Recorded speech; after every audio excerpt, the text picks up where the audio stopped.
দেশের পরিস্থিতি উত্তাল থাকায় চট্টগ্রামে বাড়তি নিরাপত্তা পাচ্ছেন মুশফিক, মিরাজ, বিজয়রা।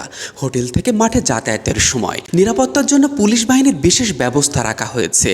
বাংলাদেশ টাইগার্স ও এইচপি দলের জন্য এই ধরনের নিরাপত্তা খুব একটা চোখে পড়ে না।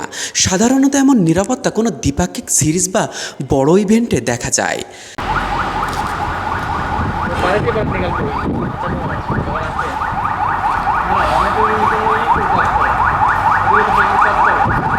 ক্রিকেটারদের কোস্টার বাসের সামনে পেছনে পুলিশের গাড়ি থাকে।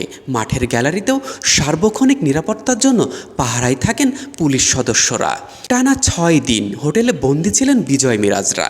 পরিস্থিতি কিছুটা স্বাভাবিক হলে মাঠে আসতে শুরু করেন ক্রিকেটাররা। তবে একটি ওয়ানডে, একটি টি-20 প্রস্তুতি ম্যাচ বাতিল হয়। অনুশীলনের ঘাটতি থাকায় 3 দিনের একটি প্রস্তুতি ম্যাচ 2 দিন করা হয়। আগামী 29 তারিখ হবে 3 দিনের দ্বিতীয় প্রস্তুতি ম্যাচ।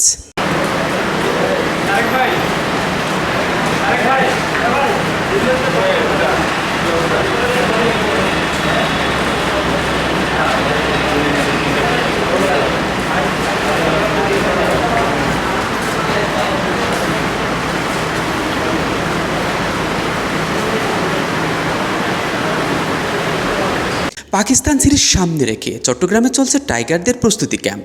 ইতোমধ্যে জাতীয় দলের অনেক ক্রিকেটারই যোগ দিয়েছেন ক্যাম্পে।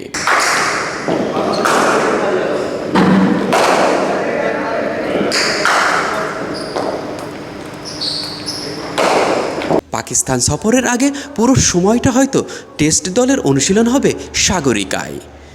মেজবা মিলন, ডেইলি ক্রিকেট।